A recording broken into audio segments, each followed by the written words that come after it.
ഇതെൻ്റെയും എൻ്റെ മമ്മി രേഖാ മേനോൻ്റെയും കഥയാണ്. എൻ്റെ പേര് അഖിൽ മേനോൻ എന്നാണ്. മമ്മി എന്നെ അനിയെന്നാണ് വിളിക്കാറ്. നിങ്ങളും വേണമെങ്കിൽ അങ്ങനെ വിളിച്ചോ. മമ്മിയെക്കുറിച്ച് പറയണമെങ്കിൽ അങ്ങനെ വിവരിക്കാനൊന്നും എനിക്കറിയില്ല. മമ്മിക്ക് ഏകദേശം ഒരു 44 വയസ്സുണ്ട്. എനിക്ക് മെർച്ചൻ്റ് നേവിയിലാണ് ജോലി. ഞാൻ 6 മാസത്തിലൊരിക്കലേ നാട്ടിൽ വരാറുള്ളൂ. വന്നാൽ ഏകദേശം ഒരു മാസം എനിക്ക് ഫ്രീ ആയിരിക്കും. ആ സമയം ലീവിലായിരിക്കും. നാട്ടിൽ ഞങ്ങൾ എറണാകുളത്ത് സെറ്റിൽഡാണ്. ശരിക്കും ഞങ്ങളുടെ വീട് ഇടുക്കിയിലായിരുന്നു. എനിക്കും മമ്മിക്കും സൗകര്യത്തിന് വേണ്ടി ഞങ്ങൾ എറണാകുളത്ത് സെറ്റിലാകുകയായിരുന്നു. അച്ഛൻ മരിച്ചിട്ട് ഇപ്പോൾ ഏകദേശം 10-12 കൊല്ലമായി കാണും. മമ്മി ഒരു സിംഗിൾ വുമണാണ്. എന്നെ പഠിപ്പിച്ച് വലുതാക്കി നല്ലൊരു ജോലിയും വാങ്ങിച്ചു തന്നു. പിന്നെ ഇതുവരെയുള്ള എല്ലാ കാര്യങ്ങളും നോക്കിയതെല്ലാം എൻ്റെ മമ്മി തന്നെയായിരുന്നു. അതുകൊണ്ട് തന്നെ എനിക്കെൻ്റെ മമ്മിയോട് ഭയങ്കര ബഹുമാനമായിരുന്നു. അങ്ങനെ ഇരിക്കെ ഞാൻ എൻ്റെ ലീവ് കിട്ടി വീട്ടിലേക്ക് വന്ന് മമ്മിയെ കണ്ടപ്പോൾ എനിക്കെന്തോ ഒരു പുതുമ തോന്നി. കാരണം ഞാൻ പോകുമ്പോൾ വരെ അത്യാവശ്യം തടിയും പിന്നെ മുടിയൊക്കെ ചുരുണ്ട് സാരിയെല്ലാം ഉടുക്കുന്ന ഒരു നാടൻ പെണ്ണ്, ഒരു 40കാരിയായിരുന്നു എൻ്റെ മമ്മി. പക്ഷേ ഇപ്പോൾ മുടിയൊക്കെ സ്ട്രെയിറ്റ് ചെയ്ത് എല്ലാം നന്നായി മെയിൻറ്റെയിൻ ചെയ്ത് കൊണ്ടു നടക്കുന്ന, മോഡേണായി ഡ്രസ് ചെയ്ത് ശരിക്കും ഒരു കോർപ്പറേറ്റ് വുമണായി എൻ്റെ മമ്മി മാറിയിരിക്കുന്നു. മമ്മിയുടെ മാറ്റം എന്നെ വല്ലാതെ ഞെട്ടിച്ചു. ഇതിൻ്റെ കാരണങ്ങൾ എനിക്ക് പിടികിട്ടിയില്ല. ഫുൾ ടൈം ഞാൻ കടലിലായിരിക്കുന്നത് കൊണ്ട് എനിക്ക് ഫോൺ ചെയ്യാനോ അങ്ങനെ വാട്സപ്പ് ചെയ്യാനോ ഒന്നും സൗകര്യമുണ്ടായിരുന്നില്ല. അത് കാരണം തന്നെ മമ്മിയുടെ കൂടുതൽ ഇടപഴകാൻ എനിക്ക് പറ്റിയിരുന്നില്ല. അത് കാരണം എന്താ സംഭവിച്ചതെന്ന് എനിക്കൊരു പിടിയും കിട്ടിയില്ല. മമ്മിയെ കണ്ട ഉടനെ ഞാൻ മമ്മിയോട് ചോദിച്ചു, എന്താ മമ്മി, മമ്മി ആകെ മാറിയല്ലോ. അത് കേട്ട് മമ്മി പറഞ്ഞു, ഒരു മാറ്റം വേണ്ടേ മോനെ, എത്ര കാലമെന്ന് വെച്ചാൽ ഇങ്ങനെ ജീവിക്കുക. ഇതെങ്ങനെ മമ്മി മെലിഞ്ഞത്? അപ്പോൾ മമ്മി പറഞ്ഞു, ഞാൻ ജിമ്മിൽ പോകുന്നുണ്ടടാ, ഇപ്പോൾ ഡയറ്റും ചെയ്യുന്നുണ്ട്. ട്രെയിനർ പറഞ്ഞു ഡയറ്റ് ചെയ്യാൻ. അങ്ങനെ കുറച്ച് കാര്യങ്ങളൊക്കെ മമ്മി പറഞ്ഞു. ഇതെല്ലാം കേട്ട് ഞാൻ പറഞ്ഞു, ഇതൊക്കെ എപ്പോഴാ മമ്മി, ഞാനിതൊന്നും അറിഞ്ഞില്ലല്ലോ. അതിന് നിന്നെ ഫോൺ വിളിച്ചാൽ കിട്ടണ്ടേ? നീ എന്തെങ്കിലും എന്നോട് ചോദിച്ചാലല്ലേ എനിക്കങ്ങോട്ട് പറയാൻ പറ്റൂ. അങ്ങനെ ഏറെ കാര്യങ്ങൾ മമ്മി പറഞ്ഞു. ഞാൻ വന്ന ദിവസം ഒരു സാറ്റർഡേ ആയിരുന്നു. അത് കാരണം മമ്മിക്ക് ലീവായിരുന്നു. മമ്മിയുടെ അടുത്ത് തന്നെ ഒരു കമ്പനിയിൽ ചെറിയ ജോലി ചെയ്യാണ്. എങ്കിലും കുഴപ്പമില്ലാത്ത സാലറി ഉണ്ട്. അങ്ങനെ ഞാൻ വന്നത് കാരണം മമ്മി അന്ന് സ്പെഷ്യലായി ബിരിയാണിയും മറ്റ് പലഹാരങ്ങളും ഉണ്ടാക്കി തന്നു. ഉച്ചയോടടുത്ത് ഞാനതൊക്കെ കഴിച്ചു. ചെറുതായി ഒന്ന് മയങ്ങിപ്പോയി. ഏകദേശം 4 മണിയായപ്പോഴായിരുന്നു ഞാൻ എഴുന്നേറ്റത്. ഞങ്ങളുടെ വീട് 2 നില വീടായിരുന്നു. ആദ്യം 1 നിലയായിരുന്നു. പിന്നീട് എനിക്ക് ജോലി കിട്ടിയതിന് ശേഷം വീട് മോടി പിടിപ്പിച്ചു. എൻ്റെ മുറി മുകളിലാണ്. അങ്ങനെ ഞാൻ ഉറക്കമുണർന്ന് അടിയിലേക്ക് നടന്നു വരുമ്പോൾ കാണുന്നത് മമ്മി ഒരു ബാഗുമായി മോഡേൺ ഡ്രസ്സൊക്കെ ഇട്ട് ജിമ്മിൽ പോകാനുള്ള ഒരുക്കത്തിലാണ്. ഞാനാകെ ഞെട്ടിപ്പോയി മമ്മി ആ കോലത്തിൽ കണ്ട്. സത്യം പറഞ്ഞാൽ ഒരു ബോളിവുഡ് നടിയെ പോലെ ഉണ്ടായിരുന്നു മമ്മി അപ്പോൾ കാണാൻ. അതെന്നെ വേറേതോ ലോകത്തേക്ക് എത്തിച്ചു. കുറച്ചു നേരം ഞാൻ മമ്മിയെ അങ്ങനെ തന്നെ നോക്കി നിന്നു. പിന്നെ എൻ്റെ നോട്ടം പിൻവലിച്ച് ഞാൻ മമ്മിയെ വിളിച്ചു, മമ്മി എവിടെ പോകുന്നു? അപ്പോൾ മമ്മി പറഞ്ഞു, ഞാൻ ജിമ്മിൽ പോവാടാ. ഞാനെന്നും ഈ സമയത്താണ് പോകുന്നത്. ഏതാണ്ട് 6 മണിയോടെ ഞാൻ തിരിച്ചു വരും. നിനക്കിവിടെ ഒറ്റയ്ക്ക് നിൽക്കാൻ കുഴപ്പമൊന്നുമില്ലല്ലോ. ഞാൻ പോയിട്ട് വേഗം വരാൻ നോക്കാം. ഓക്കേടാ, ബൈ എന്നും പറഞ്ഞ് മമ്മി സ്കൂട്ടിയും എടുത്ത് അവിടെ നിന്ന് യാത്രയായി. ഞാൻ കുറച്ചു നേരം ടി വിയൊക്കെ കണ്ടിരുന്നു. ടി വിയൊക്കെ കാണുമ്പോഴും എൻ്റെ ചിന്ത മുഴുവൻ മമ്മിയെ പറ്റിയായിരുന്നു. മമ്മി എങ്ങനെ ഇത്രയും മാറി? ഇത്രയും സൗന്ദര്യം എങ്ങനെ വന്നു? അങ്ങനെ പല പല കാര്യങ്ങൾ ഞാൻ മനസ്സിലൂടെ ഓടിച്ചു. അതിനിടയിൽ ഞാൻ വേറൊരു കാര്യം കൂടി ചിന്തിച്ചു. ഇനി മമ്മിക്കെങ്ങാനും വേറെ അഫയർ എന്തെങ്കിലും ഉണ്ടാവുമോ? ഇത്രയും കാലം ഒരുപാട് നല്ലതായി ജീവിച്ചിട്ട് ഇപ്പോൾ ഇങ്ങനെയൊക്കെ ചെയ്യണമെങ്കിൽ തീർച്ചയായും ഒരു അഫയർ മമ്മിക്കുണ്ടായിരിക്കും. അല്ലാതെ മമ്മി ഇങ്ങനെ മാറാൻ മമ്മിക്ക് കഴിയില്ല. എൻ്റെ ഉള്ളിൽ ആ ചിന്ത ഉടലെടുത്തു. മമ്മിയെക്കുറിച്ച് കൂടുതൽ അറിയണം. മമ്മി അറിയാതെ മമ്മിയെക്കുറിച്ച് അറിയാൻ ശ്രമിക്കണം. എന്തൊക്കെയാണ് ഇവിടെ നടക്കുന്നതെന്ന് അറിയണമല്ലോ. 1 മാസം ഉണ്ടല്ലോ, എന്തായാലും എല്ലാം അറിയാൻ തന്നെ ഞാൻ തീരുമാനിച്ചു. അങ്ങനെ അപ്പോൾ തന്നെ ഞാൻ അവിടുന്ന് എൻ്റെ ബുള്ളറ്റിൻ്റെ കീ എടുത്ത് ഡ്രസ്സൊക്കെ ചേഞ്ച് ചെയ്ത് ഞാനും വീട് പൂട്ടി പുറത്തിറങ്ങി ഞങ്ങളുടെ വീട് നിൽക്കുന്ന ഏരിയ അത്യാവശ്യം നല്ലൊരു കോളനി ആയിരുന്നു. വല്ലാതെ പോർഷല്ലെങ്കിലും നല്ലൊരു ഏരിയ തന്നെയായിരുന്നു. അതിലൂടെ പോകുമ്പോൾ ഒരുപാട് ആൻറ്റിമാരും അവരുടെയൊക്കെ മക്കളൊക്കെ അവിടെ ഇവിടെ നിൽക്കുന്നത് ഞാൻ കണ്ടു. അവരെയൊക്കെ കാണുമ്പോൾ അവരൊക്കെ എന്നെ നോക്കി ഹായ് പറയുന്നുണ്ട്. കുറേ നാൾക്ക് ശേഷം കാണുന്നതല്ലേ, അതിൻ്റെ ഒരു ഇത്. അതിനിടയിൽ മമ്മിയുടെ ഒരു ഫ്രണ്ട് വീണ ചേച്ചി എന്നെ വിളിച്ചു. മോനെ, നീ എന്നാ വന്നേ? കുറേ ആയല്ലോ കണ്ടിട്ട്. എന്തൊക്കെയോ പറഞ്ഞ് കുറച്ചു നേരം ഞങ്ങൾ സംസാരിച്ചു. എന്നോട് ചോദിച്ചു മമ്മിയുണ്ടോ വീട്ടിലെന്ന്. ഞാൻ പറഞ്ഞു ഇല്ല, മമ്മി ഇപ്പോൾ ജിമ്മിൽ പോയതാണ്. ചേച്ചിയുടെ മുഖത്ത് ചെറിയൊരു മാറ്റം ഞാൻ ശ്രദ്ധിച്ചു. അതിനുശേഷം അവർ പറഞ്ഞു, നിന്റെ മമ്മി ഇപ്പോൾ പഴയ പോലെ അല്ല, ഞങ്ങളാരെയും കൂട്ടുന്നില്ല ഇപ്പോൾ. അങ്ങനെ അത് കേട്ടതും ഞാൻ അവിടുന്ന് പെട്ടെന്ന് സ്കൂട്ടായി. കൂടുതൽ അവിടെ വർത്തമാനം പറഞ്ഞു നിന്നാൽ ശരിയാകില്ലെന്ന് എനിക്ക് തോന്നി. അങ്ങനെ ഞാൻ സിറ്റിയിലെത്തി. അവിടെ 4 ക്ലബ്ബാണ് മൊത്തം ഉള്ളത്. അതിലൊരെണ്ണം വുമൺസ് ഓൺലി ക്ലബ്ബാണ്, ബാക്കി 3 മിക്സഡാണ്. ഞാൻ ചിന്തിച്ചു വുമൺസ് ഓൺലിയിലായിരിക്കും മമ്മി പോയതെന്ന്.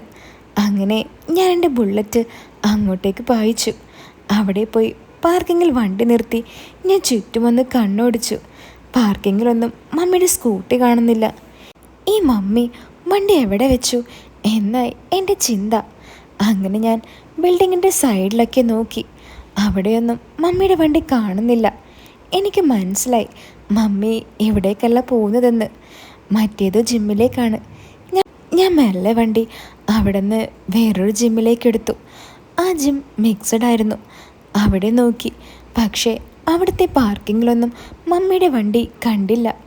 ഞാൻ വീണ്ടും അവിടെ നിന്ന് വണ്ടി എടുത്തു. സിറ്റിയിൽ നിന്നും മാറി കുറച്ചുള്ളിലേക്കുള്ളൊരു ജിമ്മുണ്ട്. അവിടെ അധികം ആളുകൾ വരാറില്ല. ഞാൻ പണ്ട് പോയിട്ടുണ്ട്. പോകുമ്പോൾ എനിക്ക് തീരെ പോകാൻ ഇൻട്രസ്റ്റ് ഇല്ലാത്ത ഒരു ജിമ്മായിരുന്നു അത്. അവിടുത്തെ ട്രെയിനർമാരും അവിടെ ജിമ്മിൽ വരുന്നവരൊക്കെ ഏകദേശം ഒരു ടൈപ്പ് ആളുകളായിരുന്നു. എല്ലാം അവിടെ ലേഡീസുമായി കൂടാനും അങ്ങനെ അവരെ കാണാനും ഒക്കെ വരുന്നവരായിരുന്നു. എൻ്റെ മനസ്സിൽ ഒരേ ഒരു ചിന്ത മാത്രമേ അന്നുണ്ടായിരുന്നുള്ളൂ, മമ്മി ഇവിടെ ആവല്ലേ എന്ന്. അങ്ങനെ ഞാൻ ഏകദേശം ആ ജിമ്മിൻ്റെ മുന്നിലെത്തി. ഞാൻ വണ്ടി സൈഡിലാക്കി അവിടെ പാർക്കിംഗ് ഏരിയയിൽ പോയി നോക്കിയപ്പോൾ അവിടെ മമ്മിയുടെ വണ്ടി കണ്ടു. അപ്പോൾ എനിക്ക് മനസ്സിലായി മമ്മി ഇങ്ങോട്ട് തന്നെയാണ് വന്നതെന്ന്. ഞാൻ മെല്ലെ അവിടെ നിന്ന് വണ്ടി എടുത്തു. അതിന് ഓപ്പോസിറ്റുള്ള ഒരു കഫേയിൽ കയറി ഒരു ജ്യൂസും ഒരു ബർഗറും കഴിച്ചു. കുറച്ചു നേരം അവിടെ സ്പെൻഡ് ചെയ്തു. അപ്പോഴേക്ക് ഏകദേശം 5 മണി കഴിഞ്ഞിരുന്നു. എന്നിട്ടും മമ്മിയെ കാണുന്നില്ല. കുറച്ച് കഴിഞ്ഞ് ഒരു 5:45 ആകുമ്പോൾ ആ ബിൽഡിങ്ങിൻ്റെ മുകളിൽ നിന്നും സൈഡ് ഗേറ്റ് ഇറങ്ങി വരുന്ന മമ്മിയെ ഞാൻ കണ്ടു. തൊട്ടടുത്തായി തന്നെ ഒരു പയ്യനുമുണ്ട്. ഒരു ബോഡി ബിൽഡറാണെന്ന് തോന്നുന്നു. അവർ രണ്ടുപേരും നല്ലപോലെ കഥയൊക്കെ പറഞ്ഞാണ് ഇറങ്ങി വരുന്നത്. അവർ നല്ല സൗഹൃദത്തിലാണെന്ന് അവരുടെ ആ സംസാരം കണ്ടപ്പോൾ തന്നെ എനിക്ക് മനസ്സിലായി. കാരണം വളരെ ചിരിച്ചും കളിച്ചുമൊക്കെയാണ് അവർ ഓരോ കഥകൾ പറയുന്നത്. അങ്ങനെ ഞാൻ അവിടെ നിന്ന് എഴുന്നേൽക്കുമ്പോഴേക്കും അവർ നേരെ വരുന്നത് ഈ കടയിലേക്കാണെന്ന് എനിക്ക് മനസ്സിലായി. ഞാൻ കുറച്ച് മാറി അവിടെ തന്നെ ഇരുന്നു. ആ കടയിലാണെങ്കിൽ നമ്മൾ ഇരിക്കുന്നിടത്ത് കുറച്ച് പ്രൈവസി ഉള്ള ഏരിയ ആയതുകൊണ്ട് ഞാൻ ഇരിക്കുന്നത് അവർക്ക് കാണാൻ പറ്റില്ല. കാരണം 4 ഭാഗവും മറച്ചിട്ടുള്ള ഒരു കഫേയാണത്. അവർ നേരെ കയറി വരുന്നത് ഞാൻ കണ്ടു. പിന്നീടൊന്നും എനിക്ക് കാണാൻ പറ്റിയില്ല. അവരുടെ സൗണ്ട് മാത്രമേ എനിക്ക് കേൾക്കാൻ പറ്റുന്നുള്ളൂ. അവർ വന്ന് എൻ്റെ അടുത്ത് തന്നെയുള്ള അടുത്ത കൗണ്ടർ പോലെയുള്ള അവിടെ വന്നിരിക്കുകയായിരുന്നു. അവർ ജ്യൂസ് ഓർഡർ ചെയ്യുകയും ചെയ്തു. മമ്മിയുടെ സ്വരം ഞാൻ വ്യക്തമായി കേട്ടു. മമ്മി അവനോട് ചോദിക്കുന്നുണ്ടായിരുന്നു, രാഹുൽ, നിനക്കെന്താ വേണ്ടത്? അപ്പോൾ രാഹുൽ ചിരിച്ചുകൊണ്ട്, എനിക്ക് വേണ്ടതൊക്കെ ഞാൻ എടുത്തോളാം, ഇപ്പോൾ തൽക്കാലം ഒരു ബദാം മിൽക്ക് ആയിക്കോട്ടെ എന്ന് പറഞ്ഞു. അപ്പോൾ മമ്മി, എന്നാ എനിക്കും അത് തന്നെ എടുത്തോ. അങ്ങനെ അവർ ഓർഡർ ചെയ്തു. വെയിറ്റർ പോയ ഉടനെ മമ്മി പറഞ്ഞു, രാഹുൽ, നിനക്ക് വല്ലാതെ കൂടുന്നുണ്ട് കേട്ടോ. ആ വെയിറ്റർ ചെക്കൻ കേൾക്കില്ല ഇതൊക്കെ.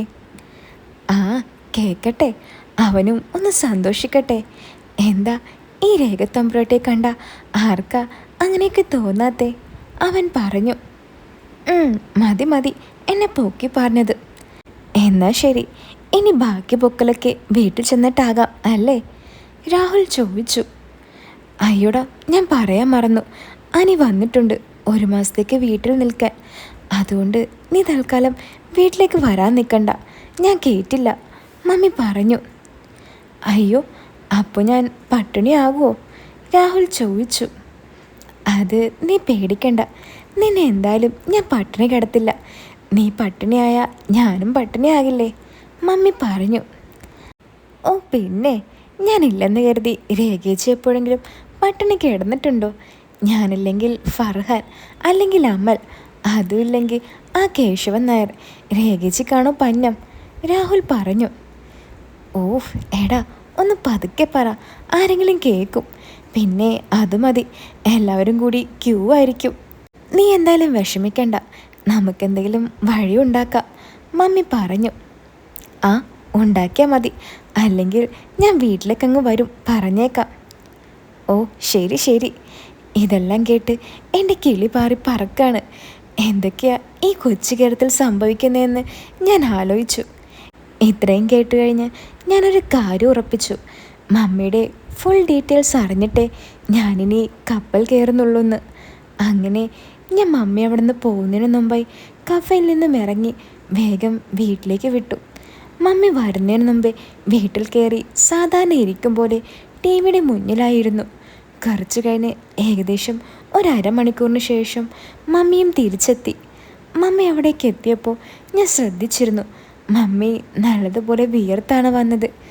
കഫയിൽ കയറുമ്പോൾ ഇത്രയും വിയർത്തിരുന്നില്ല. അപ്പോൾ ഈ അരമണിക്കൂറിനുള്ളിൽ എന്തോ സംഭവിച്ചിട്ടുണ്ട്. ഇതിനെപ്പറ്റി കൂടുതൽ അറിയണമെങ്കിൽ ഇനിയും ചികഞ്ഞു നോക്കണമെന്ന് എനിക്ക് മനസ്സിലായി. അങ്ങനെ ചികയാൻ തന്നെ ഞാൻ തീരുമാനമെടുക്കുകയും ചെയ്തു. വന്ന പാടെ മമ്മി, മോനെ ചായ കുടിച്ചോ എന്ന് ചോദിച്ചു. ഞാൻ പറഞ്ഞു, ആ മമ്മി, ഞാൻ കുടിച്ചു എന്ന്. അപ്പോൾ മമ്മി പറഞ്ഞു, എന്നാൽ നീ ഇവിടെ ഇരിക്ക്, ഞാനൊന്ന് ഫ്രഷ് ആവട്ടെ, എന്നിട്ട് കുറച്ച് കഴിഞ്ഞ് മമ്മി ഫുഡ് ഉണ്ടാക്കാം എന്നും പറഞ്ഞ് മമ്മി മൊബൈലും ബാഗും അവിടെ സോഫയിൽ തന്നെ വെച്ചുകൊണ്ട് മമ്മിയുടെ മുറിയിലേക്ക് പോയി. മമ്മി ബെഡ്റൂമിലേക്ക് പോയ ആ തക്കത്തിൽ ഞാൻ മമ്മിയുടെ മൊബൈൽ കൈവശപ്പെടുത്തുകയും അത് ഓപ്പൺ ചെയ്യുകയും ചെയ്തു. പക്ഷേ അത് ലോക്കായിരുന്നു. ഞാൻ എൻ്റെ ഊഹം വെച്ച് മമ്മിയുടെ മൊബൈൽ നമ്പറിൻ്റെ ആറക്കം അടിച്ചു നോക്കിയപ്പോൾ അത് ഓപ്പണായി. ഞാൻ അപ്പോൾ തന്നെ വാട്സപ്പിൽ കയറി ചാറ്റൊന്നും നോക്കാൻ നിന്നില്ല. പകരം ഞാൻ വാട്സപ്പിൽ എൻ്റെ ലാപ്ടോപ്പായി കണക്ട് ചെയ്തു.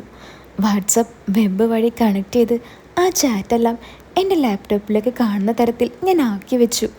അതിനുശേഷം സാധാരണ പോലെ തന്നെ മൊബൈൽ അവിടെ തന്നെ വെച്ചു. കുറച്ച് കഴിഞ്ഞ് മമ്മി ഫ്രഷായി വന്ന് ഫുഡുണ്ടാക്കി.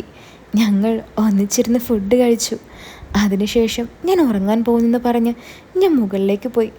മുകളിലേക്ക് കയറി ഞാൻ റൂം കുറ്റിയിട്ടിട്ട് ലാപ്ടോപ്പ് തുറന്നു. വാട്സപ്പ് വെബ് ഓപ്പൺ ചെയ്തു. അതിൽ മമ്മിയുടെ ചാറ്റ് തെളിഞ്ഞു വന്നു. അപ്പോൾ മമ്മി ഓൺലൈനിൽ ഉണ്ടായിരുന്നില്ല. 2-3 മെസ്സേജൊക്കെ വന്ന് കിടക്കുന്നുണ്ട്. ഒന്നൊരു ഗ്രൂപ്പായിരുന്നു, ഏതോ ഗേൾസ് ഉള്ള ഗ്രൂപ്പ്. മറ്റേത് 2 ഒന്ന് ഫർഹാൻ എന്നും മറ്റേത് കേശവൻ നായരെന്നും മമ്മി എഴുതി വച്ചിരിക്കുന്നു. പക്ഷേ മെസ്സേജ് ഒന്നും ഓപ്പൺ ചെയ്തിട്ടില്ല. ഞാൻ ഓപ്പൺ ചെയ്താൽ മമ്മിക്ക് മനസ്സിലാകും മറ്റാരോ എൻ്റെ വാട്സപ്പ് ഉപയോഗിക്കുന്നുണ്ടെന്ന്. അതുകൊണ്ട് തന്നെ ഞാനത് ഓപ്പൺ ചെയ്തില്ല. മമ്മി ഓൺലൈനിൽ വന്നാൽ എന്തായാലും ഓപ്പൺ ചെയ്യുമല്ലോ, അന്നേരം വായിക്കാമെന്ന് ഞാൻ കരുതി. ഓപ്പൺ ചെയ്തു വെച്ച കുറച്ച് ചാറ്റുകളൊക്കെ ഞാൻ നോക്കി. അതിലൊന്ന് അമൽ എഴുതിയ മെസ്സേജായിരുന്നു. അത് ഞാൻ എടുത്ത് വായിച്ചു നോക്കിയപ്പോൾ ഞാനാകെ നെട്ടിപ്പോയി. അമലും മമ്മിയും തമ്മിൽ ഒരുപാട് ചാറ്റ് ചെയ്തിട്ടുണ്ട്. അവർ കൂടിയ കാര്യമൊക്കെ അതിൽ പറയുന്നുണ്ട്. അതുപോലെ തന്നെ കുറച്ച് ഫോട്ടോസും അതിലുണ്ട്. മമ്മിയുടെ അവൻ്റെയും ഒരുപാട് ഫോട്ടോസ്. ആ ഫോട്ടോസ് കണ്ടപ്പോൾ തന്നെ ഞാൻ നെട്ടിപ്പോയി. ഇതെല്ലാം കണ്ടപ്പോൾ തന്നെ എൻ്റെ കണ്ണ് തള്ളിപ്പോയി. ഒപ്പം മറ്റൊരാളും. ഞാനിവിടെ ഇല്ലാത്ത നേരത്ത് എന്തൊക്കെയാണ് ഇവിടെ നടക്കുന്നതെന്ന് എനിക്കിപ്പോൾ ഏകദേശം ഒരു രൂപം കിട്ടി. ഞാനതൊക്കെ സ്ക്രീൻഷോട്ട് എടുത്ത് എൻ്റെ ഫോണിലേക്ക് പകർത്തി. അതിനുശേഷം വേറൊരു മെസ്സേജ് ഓപ്പൺ ചെയ്തു. അത് രാഹുലിൻ്റെ ആയിരുന്നു. എനിക്ക് മനസ്സിലായി നേരത്തെ കണ്ട പയ്യനാണെന്ന്. അവൻ്റേതും അതുപോലത്തെ ചാറ്റാണ്. അതേ രീതിയിൽ തന്നെയാണ് മമ്മി അവനോടും സംസാരിച്ചിരിക്കുന്നത്. ഒപ്പം കുറേ ഫോട്ടോസും. അപ്പോഴായിരുന്നു വേറൊരു മെസ്സേജ് വന്നത്. ജ്യോതിഷ് കൊളീഗ് എന്നായിരുന്നു അതിലെഴുതിയിട്ടുള്ളത്. അത് കണ്ടപ്പോൾ എനിക്ക് മനസ്സിലായി ഇത് മമ്മിയുടെ കൂടെ വർക്ക് ചെയ്യുന്ന ആരോ ആണെന്ന്. അപ്പോൾ തന്നെ മമ്മി ഓൺലൈനിൽ വരികയും ചെയ്തു. ജ്യോതിഷിൻ്റെ മെസ്സേജ് ഓപ്പൺ ചെയ്യുകയും ചെയ്തിരുന്നു. ഞാനും അതിലേക്ക് കയറി നോക്കി. അവ രണ്ടുപേരും ചാറ്റ് ചെയ്യാൻ തുടങ്ങിയിരുന്നു. എവിടെയാ മോളെ, കാണാനേ കിട്ടുന്നില്ലല്ലോ, ജ്യോതിഷ് മമ്മിയോട് ചോദിച്ചു. അപ്പോൾ മമ്മി പറഞ്ഞു, ഞാനിവിടെ തന്നെയുണ്ട്. നിൻ്റെ ടൂറൊക്കെ കഴിഞ്ഞോ? ഈ മാസം തിരിച്ച് ജോയിൻ ചെയ്യുമോ? എപ്പോഴാ ഇനി തിരിച്ചു വരുന്നത്? ഇത്രയുമായിരുന്നു മമ്മിയുടെ മെസ്സേജ്. ഈ മാസം ഞാൻ വരില്ലടാ. അടുത്ത മാസം ലാസ്റ്റായിട്ടായിരിക്കും ഞാൻ വരുള്ളൂ. ഞാൻ ബോസിനോട് പറഞ്ഞിട്ടുണ്ട് ലീവൊന്ന് എക്സ്റ്റെൻഡ് ചെയ്യാൻ. ബോസ് ഓക്കെയും പറഞ്ഞിട്ടുണ്ട്, ജ്യോതിഷ് പറഞ്ഞു. അങ്ങനെ അവർ 2-3 ചാറ്റിന് ശേഷം മറ്റു പല കാര്യങ്ങൾ പറയാൻ തുടങ്ങി. അവരുടെ ചാറ്റ് നന്നായി പുരോഗമിക്കുന്നുണ്ട്. അപ്പോൾ എനിക്ക് വേറൊരു കാര്യം കൂടി മനസ്സിലായി. മമ്മിക്ക് 1, 2, 3 അല്ല 10-ലധികം ആളുകളുമായി ബന്ധമുണ്ടെന്ന്. അതിലിപ്പോൾ കണ്ടത് വെറും തുടക്കം മാത്രമാണെന്നും എനിക്ക് മനസ്സിലായി. ഇനി ആരൊക്കെയുണ്ടെന്ന് ആർക്കറിയാം. എനിക്ക് വല്ലാത്തൊരു കൊതി തോന്നി. ഇപ്പോൾ ഞാൻ മമ്മിയുടെ ലൈഫ് മമ്മി എൻജോയ് ചെയ്യുന്നത് പോലെ തന്നെ ഞാനും എൻജോയ് ചെയ്യുന്നുണ്ട്. അങ്ങനെ ഓരോ ചാറ്റിങ്ങും തുടർന്നുകൊണ്ടിരുന്നു. അതിനിടയിൽ ജ്യോതിഷ് മമ്മിയോട് വീഡിയോ കോളിൽ വരാൻ പറയുകയും മമ്മിയെ വിശദമായി ഒന്ന് കാണണമെന്ന് പറയുകയും ചെയ്യുന്നുണ്ട്. അത് കേട്ട് മമ്മി പറയുന്നുണ്ട്, എന്തായാലും നീ നേരിട്ട് വാ, എല്ലാം ഞാൻ തീർത്തു തരാം. അങ്ങനെ ആ ചാറ്റ് അവിടെ നിന്നു. അതിനുശേഷം മമ്മി ഫർഹാൻ എന്നെഴുതിയ ഒരു ചാറ്റ് ഓപ്പൺ ചെയ്തു. അതിലും സമാനമായ രീതിയിൽ തന്നെ കുറേ ചാറ്റ്, പിന്നെ കുറേ ജിം ട്രെയിനിങ് വീഡിയോസും ജിം ട്രെയിനിങ് സെക്ഷനും അങ്ങനെയുള്ള കുറേ ചാറ്റും. അതിലും മമ്മി കുറേ ഫോട്ടോസും അവൻ്റെ ഫോട്ടോസൊക്കെ ഷെയർ ചെയ്തിട്ടുണ്ട്. അങ്ങനെ മമ്മി അവനോടും ചാറ്റ് ചെയ്യാൻ തുടങ്ങി. പക്ഷെ അവൻ ഓൺലൈനിലില്ല എന്ന് എനിക്ക് മനസ്സിലായി. അവൻ ഹായ് വിട്ടതിന് മമ്മി റിപ്ലൈ ആയിട്ട് ഒരു ഹായും ഒരു ലവ് ഇമോജിയും വിട്ടിട്ടുണ്ട്. അപ്പോൾ എനിക്കൊരു കാര്യം മനസ്സിലായി, ഇവനായിട്ട് മമ്മി ചെറിയ രീതിയിൽ മാനസികമായ അടുപ്പത്തിലാണെന്ന്. കാരണം മറ്റവർക്ക് ഈ ലവ് സിമ്പിളൊന്നും വിട്ടുകൊടുക്കാതെയായിരുന്നു മമ്മി ചാറ്റ് ചെയ്തിരുന്നത്.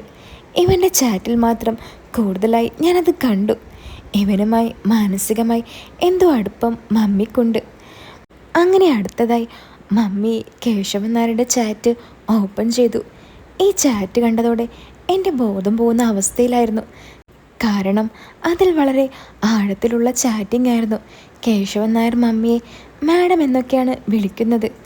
ഈ കേശവൻ നായർ എന്ന് പറയുന്നത് ആൾ മമ്മിയുടെ ഓഫീസിലെ മമ്മിയുടെ ബോസാണെന്ന് എനിക്ക് ഏകദേശം മനസ്സിലായിരുന്നു ആദ്യമേ. അയാളെ എനിക്ക് നേരത്തെ പരിചയവുമുണ്ടായിരുന്നു. അയാൾ നല്ലൊരു മനുഷ്യൻ തന്നെയാണ്. പക്ഷെ അയാളുമായി മമ്മിക്കിങ്ങനെ ഒരു ബന്ധമുണ്ടെന്ന് ഞാൻ അപ്പോഴാണ് അറിയുന്നത്. അയാളുടെ ചാറ്റ് മൊത്തം വായിച്ചപ്പോൾ എനിക്കൊരു കാര്യം മനസ്സിലായി. മമ്മി അയാളെ അയാളുടെ കാൽ കീഴിൽ നിർത്തിയിരിക്കുകയാണെന്ന്. സത്യം പറഞ്ഞാൽ ആ ചാറ്റെല്ലാം വായിച്ചപ്പോൾ എൻ്റെ തല കറങ്ങുന്ന പോലെ എനിക്ക് തോന്നി. ഇപ്പോൾ ലൈവിൽ നടക്കുന്ന ചാറ്റ് ഞാനൊന്ന് വായിച്ചു നോക്കി. അപ്പോൾ മമ്മി അയാളോട് പറയുന്നുണ്ട്, നാളെ സൺഡേ അല്ലേ, നാളെ എന്താണ് കേശവ നിൻ്റെ പ്ലാൻ? അപ്പോൾ കേശവൻ പറഞ്ഞു, മാഡം പറയുന്ന പോലെ. മാഡം എന്താണോ പറയുന്നത് അത് ഞാൻ ചെയ്യാമെന്ന്. ശരി, ഞാൻ ആലോചിച്ചിട്ട് പറയാം. അതും പറഞ്ഞ് മമ്മി ഓൺലൈനിൽ നിന്നും പോകുന്നത് ഞാൻ കണ്ടു. ഇതൊക്കെ വായിച്ച് എൻ്റെ അവസ്ഥ പറഞ്ഞറിയിക്കാൻ പറ്റുന്നതിലും അപ്പുറമായിരുന്നു. എനിക്കാണെങ്കിൽ ഞാൻ ഏതോ ഘട്ടത്തിലേക്ക് കടക്കുന്നത് പോലെ തോന്നി. വല്ലാത്തൊരു അനുഭൂതിയായിരുന്നു എനിക്കപ്പോൾ. കൂടുതലൊന്നും ആലോചിക്കാതെ ഞാൻ ആദ്യമായി ഒന്ന് കൊടുത്തു. ഇനി വരാനിരിക്കുന്ന കാര്യങ്ങളൊക്കെ എന്താണെന്ന് എനിക്ക് ഏകദേശം ഒരു രൂപം കിട്ടി. മെല്ലെ ഞാൻ കിടന്നുറങ്ങിപ്പോയി. നാളെ ഇനി എന്തൊക്കെ നടക്കുമെന്നാവോ.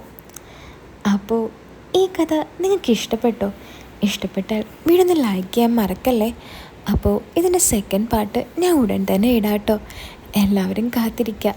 അതുപോലെ തന്നെ ഇതുപോലുള്ള സ്റ്റോറീസ് നിങ്ങൾക്ക് മുഴുവനായിട്ടും നല്ല പച്ചക്ക് കേൾക്കാൻ ആഗ്രഹമുണ്ടെങ്കിൽ അടിയിൽ കമൻറ്റ് ബോക്സിൽ ഞാനൊരു ലിങ്ക് കൊടുത്തിട്ടുണ്ട്. അതിൽ കയറി എനിക്കൊരു മെസ്സേജ് അയച്ചാൽ മതി കേട്ടോ. അപ്പോൾ പുതിയൊരു കഥയായിട്ട് നമുക്ക് വീണ്ടും കാണാം. എല്ലാവരും കാത്തിരിക്കുക.